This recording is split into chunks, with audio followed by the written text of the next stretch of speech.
I still remember the day that envelope arrived. Inside was a court summons from Carmen, my ex of 2 years. She was suing me for $200,000 for emotional distress and alleged stolen property. My hands shook as I read the claims, each more outrageous than the last. What Carmen never understood was that I kept every text, email, and recorded every suspicious conversation after things got weird. She thought this lawsuit would break me. Instead, it was about to destroy her entire life. Before I dive into how my ex Carmen lost everything after trying to sue me, let me know where you are watching from in the comments. If this story of malicious compliance resonates with you, hit that like and subscribe button. I met Carmen at a tech industry conference in Seattle 3 years ago. I was presenting on software security while she represented her marketing firm. Our first conversation happened at the networking mixer when she approached me after my presentation. That was fascinating. I never realized how vulnerable most companies are to social engineering attacks, she said, offering her business card. Carmen had this magnetic confidence, dark hair, styled perfectly tailored blazer, and the kind of smile that made you feel like the only person in a crowded room. We ended up talking for hours at the hotel bar, discussing everything from industry trends to our favorite hiking spots around Washington state. We exchanged numbers, and within a week, we had our first official date at an upscale restaurant overlooking Puget Sound. The chemistry was immediate and powerful. Carmen was intelligent, ambitious, and seemed genuinely interested in my thoughts and experiences. After 3 amazing dates, I was completely infatuated. The first 6 months were practically perfect. We took weekend trips to Portland and Vancouver. We shared similar tastes in music, enjoyed trying new restaurants, and both worked hard during the week while making the most of our weekends. After just 4 months, it made financial sense to move in together rather than maintain 2 expensive downtown Seattle apartments. Our shared apartment became a showcase of our relationship. Carmen had an eye for interior design, transforming the space into something that could have been featured in a magazine. She earned considerably more than me as a senior marketing executive, but never made me feel lesser because of it. We split expenses proportionally to our incomes, which seemed fair to both of us. Looking back, I should have noticed the warning signs earlier. It started subtly. Carmen would casually pick up my phone when it buzzed, checking who had messaged me before handing it over. She would ask detailed questions about my female coworkers, their relationship statuses, and how often I interacted with them. "I just want to know about the people in your life," she would say, whenever I questioned these behaviors. Then came the location sharing. Carmen insisted we both enable permanent location sharing on our phones. When I occasionally turned mine off to preserve battery, I would return home to intense questioning about where I had been and why I had disabled the feature. The real problems emerged when I received an unexpected job offer. A major tech company in San Francisco wanted me to lead their new cybersecurity division. The salary was nearly double what I was making, with stock options and benefits that could set me up for life. When I told Carmen about the opportunity over dinner, her reaction shocked me. "You applied for a job without discussing it with me first," she asked, her voice cold. "I did not apply. They headhunted me based on my conference presentations," I explained. "So you are just going to abandon everything we have built here? Our apartment, our friends, my career?" Each question came with increasing intensity. The conversation devolved into our first major argument. Carmen delivered an ultimatum: the relationship or the job. When I suggested we could try long distance temporarily while figuring out next steps, she scoffed. "Long distance never works. You will meet someone there and forget all about me." That argument revealed a side of Carmen I had never seen. The mask slipped, and underneath was someone deeply insecure and controlling. Over the next few days, as I considered the job offer, I discovered other concerning things. Carmen had been lying about her past relationships, claiming they ended because her exes were emotionally unavailable, when mutual friends revealed she had exhibited similar controlling behaviors with them. I decided to take the job in San Francisco, which meant ending our relationship, Carmen did not take it well. She alternated between tearful pleas and cold accusations. When nothing changed my mind, she switched to threats. "You will regret this decision," she said during our final conversation. "Nobody walks away from me without consequences." The breakup became increasingly difficult. I waited until Carmen went on a business trip to New York to move out, taking only my personal belongings and leaving behind anything we had purchased together. I left a detailed letter explaining the division of property and my forwarding address for mail. Upon returning, Carmen began a campaign of harassment. She showed up at my temporary housing. She called my phone dozens of times per day. When I blocked her number, she used different phones. She contacted my friends and family with stories about how I had allegedly mistreated her. The most disturbing incident happened at my going-away party. Carmen somehow learned of the location and appeared, creating a scene by accusing me of stealing from her and cheating on her with a coworker. My friends had to escort her out while she shouted that she would make me pay someday. I moved to San Francisco with this cloud hanging over me. The first few months were difficult. Despite the exciting new job and beautiful city, I found myself constantly looking over my shoulder, worried about what Carmen might do next. I started therapy to process the emotional manipulation I had experienced and began rebuilding the confidence that had been slowly eroded during our relationship. Gradually, things improved. I secured an apartment in a building with good security. I made new friends through work and hobby groups. I reconnected with old friends that I had neglected during my relationship with Carmen. Most importantly, I excelled at my new position, earning a promotion within the first year. 18 months after the breakup, I met someone new. Stephanie was different from Carmen in every important way. Where Carmen needed constant validation, Stephanie was secure and independent. Where Carmen kept score in the relationship, Stephanie was genuinely collaborative. We built a relationship based on mutual respect and trust rather than control and possession. Life was good. I had almost forgotten about Carmen until I learned through mutual friends that she had seen photos of Stephanie and me on social media. According to these friends, Carmen had become obsessed with my new relationship, constantly asking questions and making disparaging comments about Stephanie based on nothing but photos. I should have known then that this was not over, but I had no idea how far Carmen would go to try to destroy my happiness. The certified letter arrived on a Tuesday. I had just finished a video conference with my team and was about to grab lunch when the building concierge called to let me know I had received important mail requiring a signature. The return address was from a law firm in Seattle I did not recognize. Opening it revealed legal papers informing me that Carmen was suing me for $200,000. The allegations were shocking emotional distress, stolen property, breach of verbal contract for financial support, and even claims that I had sabotaged her career by speaking negatively about her to industry contacts. My stomach dropped. Despite being completely fabricated, these allegations could damage my reputation and cost a fortune to defend. I immediately called my parents, who had always provided sound advice. "Do not respond to her directly," my father cautioned. "Find a good attorney who specializes in these cases." That night, I could barely sleep. My mind raced with worst-case scenarios. What if Carmen convinced a jury? What evidence could she possibly have manufactured? Would my company stand by me if this became public? The anxiety was paralyzing. Through a colleague who had faced a similar situation, I found an attorney named David Marshall who specialized in defense against frivolous lawsuits. Our initial consultation revealed just how outrageous Carmen's claims were from a legal perspective.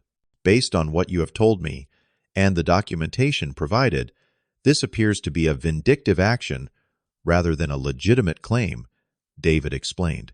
The good news is that such cases are often dismissed before trial if we can demonstrate their lack of merit. David advised me to gather every piece of evidence related to our relationship and breakup. I spent weekends combing through old emails, text messages, and financial records. I contacted friends who had witnessed Carmen's behavior firsthand and asked if they would provide statements. I documented the timeline of our relationship, the breakup, and all instances of harassment that followed. During this process, I discovered something unexpected. Carmen had previously threatened legal action against another ex-boyfriend for similarly dubious claims. This information came from a mutual acquaintance who had been sworn to secrecy but felt morally obligated to tell me given the circumstances. Further investigation through social media connections revealed a pattern. Carmen had a history of intense controlling relationships, followed by vindictive behavior when things ended. Several former partners had experienced harassment, though none had been sued before me. The most shocking discovery came when a former colleague of Carmen's confidentially reached out after hearing about the lawsuit.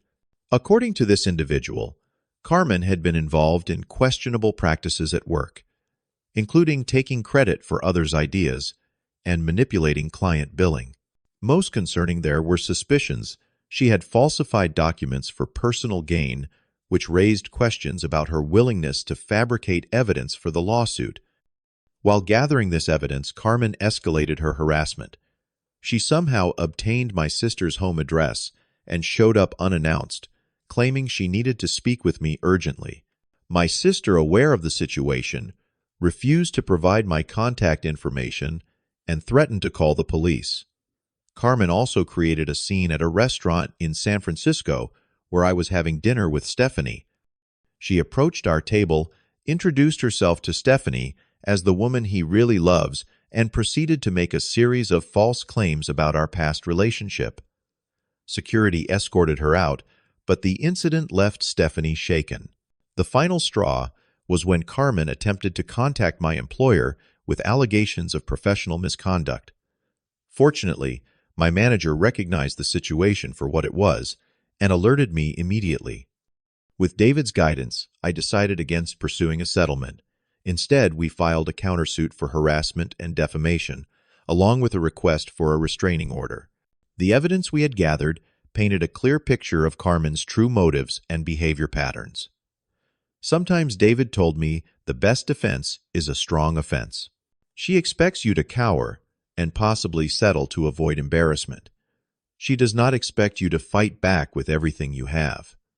The restraining order was granted based on the documented pattern of harassment. This legally prevented Carmen from contacting me, my family members, or my workplace. Violating it would result in potential criminal charges, adding real consequences to her actions for the first time. As the court date approached, Carmen made several attempts through her attorney to reach a settlement. Each offer came with the condition that I sign a non-disclosure agreement about our relationship. David advised against accepting any such offer. She wants to silence you, he explained. If her behavior becomes public record in court, it damages her carefully constructed image.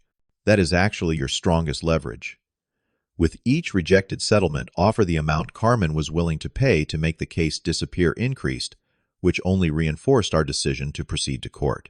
Her final offer came just 48 hours before our court date, a clear sign of desperation.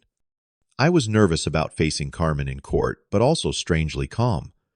For the first time since our breakup, I felt I had reclaimed my power in this relationship. The truth was on my side, documented and verifiable.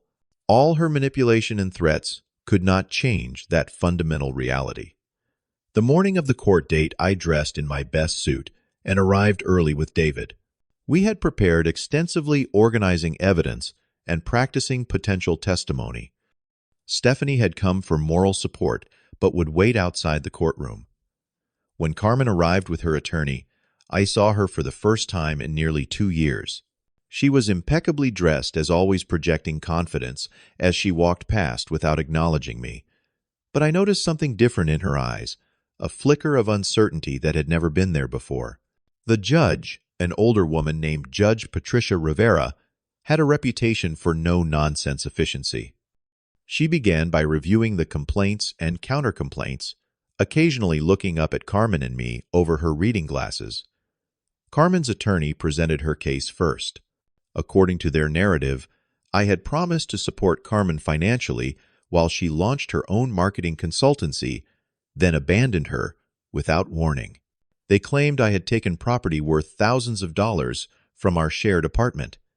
Most seriously, they alleged I had caused Carmen severe emotional distress, requiring therapy and medication.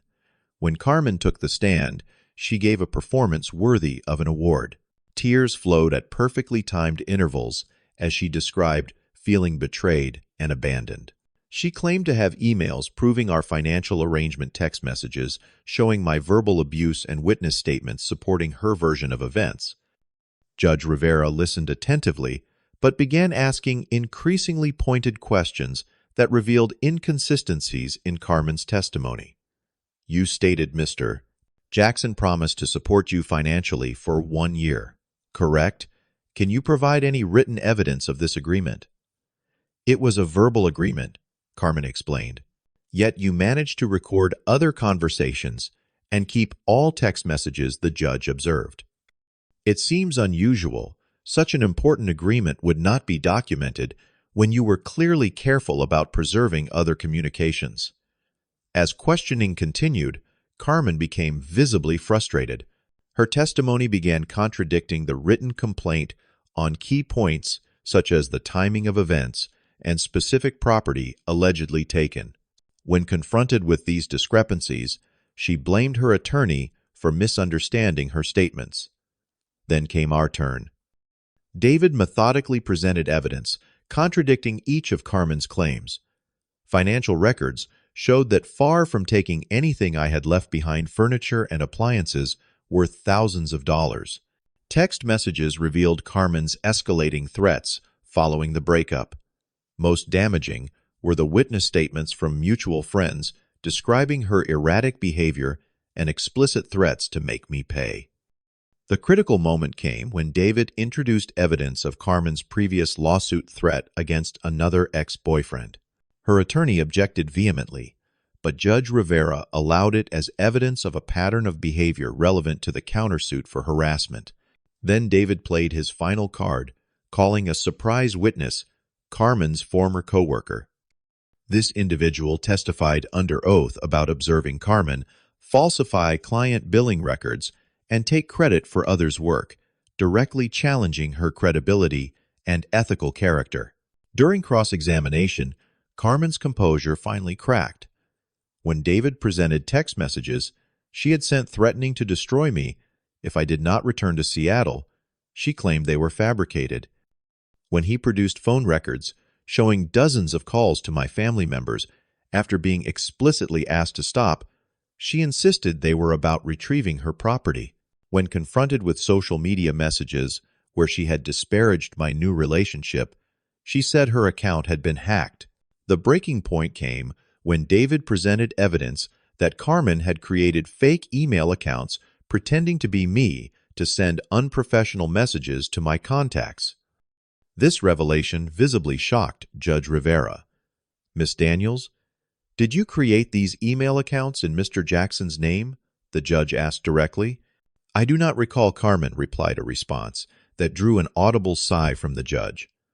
Let me be clear, Judge Rivera said, leaning forward.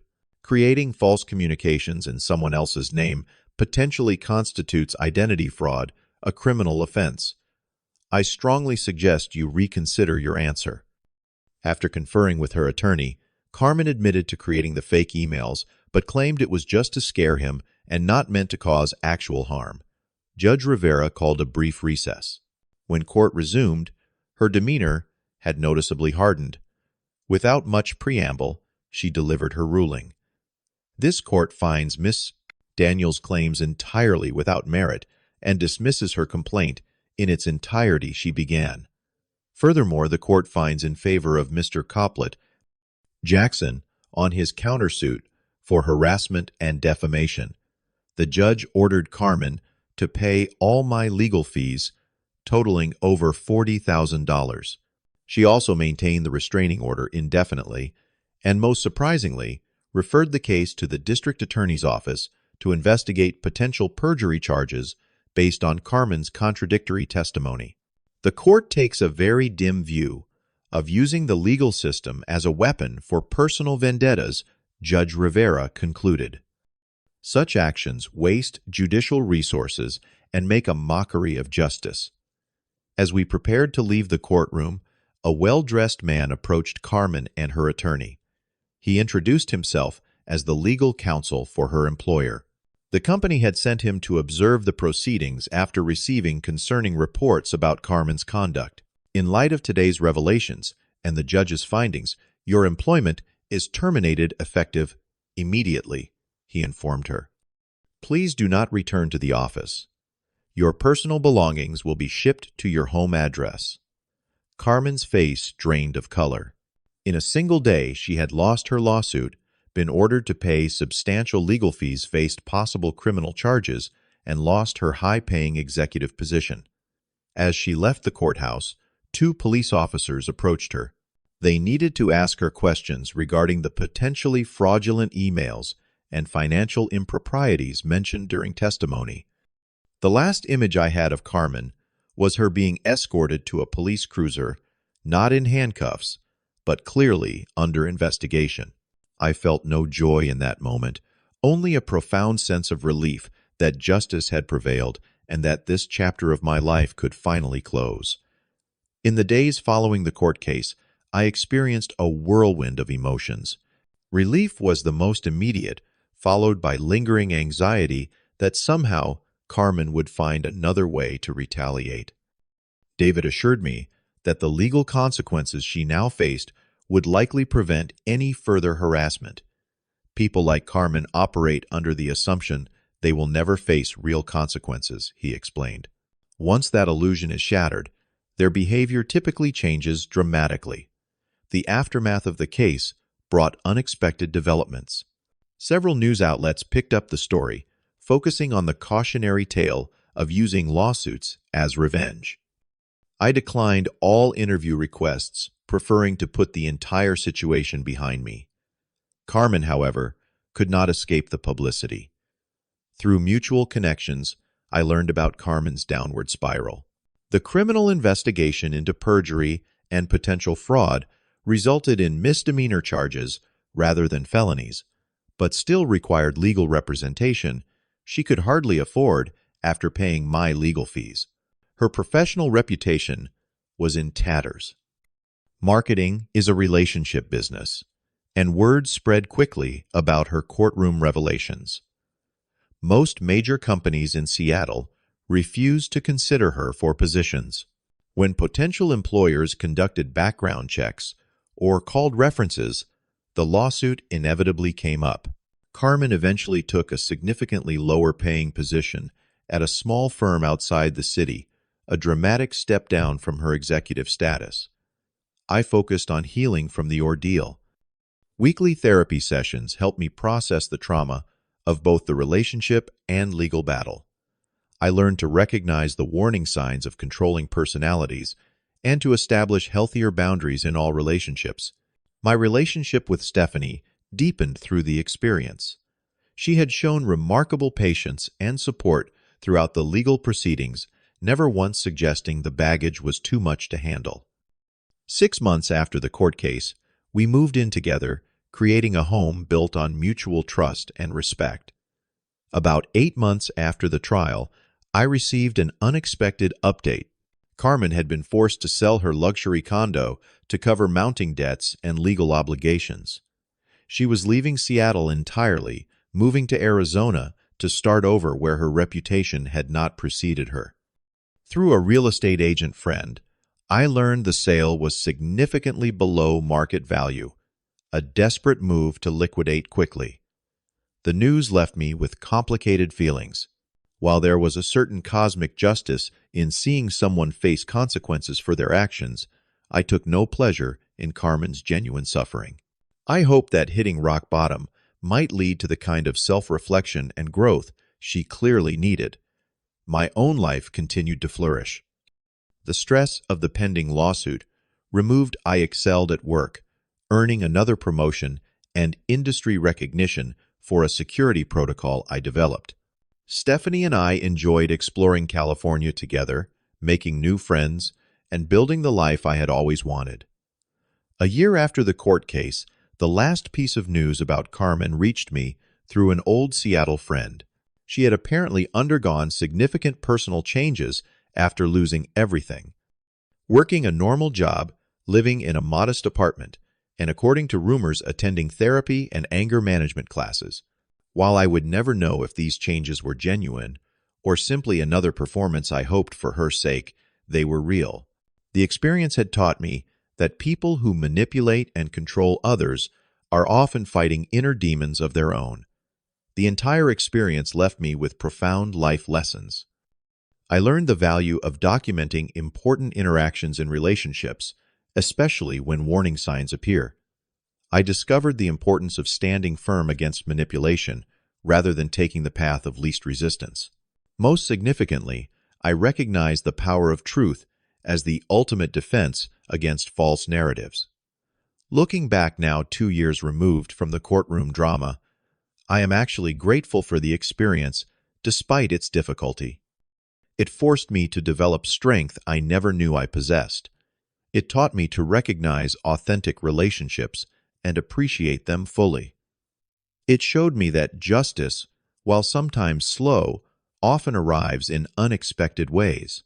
Today, my life bears no resemblance to the anxiety-filled existence I led during Carmen's harassment campaign and lawsuit. I am engaged to Stephanie, advancing in my career and finally free from looking over my shoulder. The peace that comes with this freedom is something I will never again take for granted. Have you ever had someone from your past try to come back and hurt you long after you thought it was over? Share your experiences in the comments below. I would love to know how you handled it and what you learned from the situation. If this story of standing up against manipulation resonated with you, please hit that like button and subscribe for more real-life experiences. And if you know someone dealing with a controlling ex, share this video with them. Sometimes knowing we are not alone in these struggles makes all the difference. Thank you for listening to my story, and remember, sometimes losing a toxic person is the biggest win of all.